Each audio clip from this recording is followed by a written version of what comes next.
Yeah, it was pretty good. Yeah, it was pretty good. Look, obviously, I was really nervous coming here tonight, and we started really well. We've been working hard on our ball movement, but in particular, the contest and pressure was really good in the first quarter. I thought it fell away in the second. I thought we got caught up in some sloppiness, but we reset at half-time and didn't let the scoreboard affect our effort. So we, laid a lot of tackles and pressured, and it was a really productive quarter. If we had a kick straight, it would have been very productive. So, and then we continued on the last quarter. So you walk away. I think there's some really good individual statistical numbers, but obviously, I'm a senior AFL coach, and what caught my eye was the real team performance, the level of contribution, and everyone playing their part. And otherwise, you can't get that sort of performance. So that's what I'll push publicly, and because that's really what occurred, and I think then what happens is, you get some opportunities to work on giving players more time in positions, like Kazitsky gets more time, in the ruck, and McAvoy forward, and Geary, you let a few whack away a little bit longer and rotate the others a little bit more. So there was some, little luxuries to be had, but we certainly weren't flippant. And, obviously for us, we needed to keep the foot on the pedal, and we did that. So we walked away unscathed. Sam Fisher had that big knock the week before against someone jumped into him, and he was actually in a little bit of doubt, even in the warm-up, but he come through that, so that's why we subbed him in the end. And there was sort of some knocks and corks, but other than that, we walk away confident that knowing that we'd improved and what we're working on, with and without the ball and in the contest is working for us, but the challenge is to come up again next week. I thought off 2 6-day breaks that was a concern coming here, but you just know if you address it early and talk about preparation that you can overcome that, and I thought we did that, so that was a bonus, and to hear the Saints fans roaring and enjoying, the performance was a real positive for me. How significant, I suppose, given the context of the season, with percentage, and it's pretty tight battle for those sort of 5 through 10 in terms of the ladder, to stress to the team the importance of going on in the second half. Yeah, I think the modern day player is very aware of its surrounds and what's going on outside of the club, and the situations of their club and their team. So I didn't really have to address that.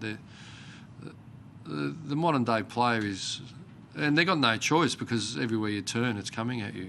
So yeah, they took care of that themselves. Do you think with the building form and also what you just mentioned about the pressure acts and being able to put them away, is that ruthless streak coming back to the Saints that we've sort of known so well for the last few years? Yeah, it's hard for me to sit here. We're certainly improving. Just spoke about with Channel 7 and Tim, just what's changed we got the appetite for the contest, and because it's a really demanding game, and we're trying to whack away for 4 quarters. That appetite, because there's some ferocious teams out there, and if you're at this level, people talk 10%, it's 2%. So if you're 98 and they're 100, well, you're going to lose each quarter and you're going to get beaten by a fair margin. So we've got the appetite to work at 100% for as long as we can, and that's obviously getting reasonable results. And today was, one of the better results. Well, so your efficiency going forward, with the exception probably of the third term, but you had, I think, 19 forward entries in the first half and 10-2. I mean, it's been a real sort of hallmark for you guys over the last few weeks. Early in the season, you were inaccurate, you're missing a lot of shots, you're creating it, but now you actually seem to be a lot more efficient. Do you think that's been sort of key to your ability to sort of improve results-wise?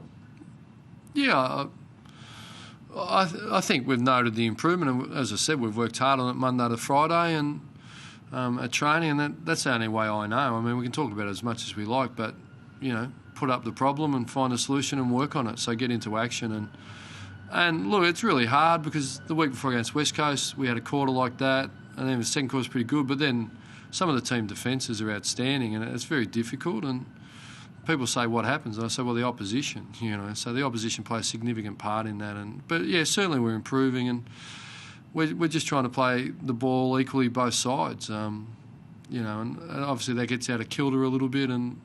But yeah, it's certainly an aim.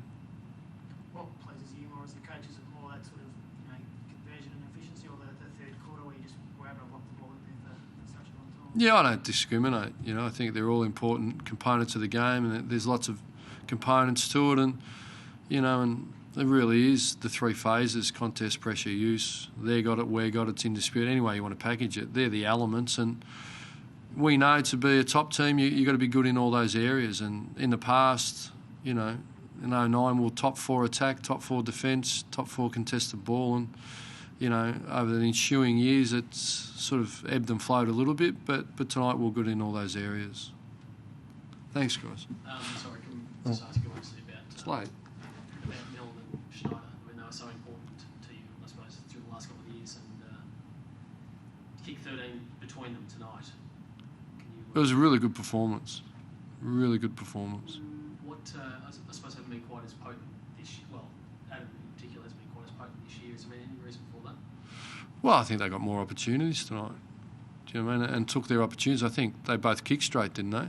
Yep. There's been occasions where Adam may have kicked 1-4 and tonight he's kicked 5 straight, and Milne against Richmond kicked 4-7, and if he kicks 9-2 and we win the game, and so you talk about efficiency. Sometimes it's really, if you narrow it down, it's accuracy. There's more games won and lost on accuracy than anything else. Where do you think the pros are at? Really, I don't think it's really appropriate for me. I'm really comment on the St Kilda Football Club, but to borrow a term, no one enjoys what happened tonight, but it's a part of the game, and so yeah, I certainly have been on the end and part of those things, and there's certainly no pleasure in that. Thank you.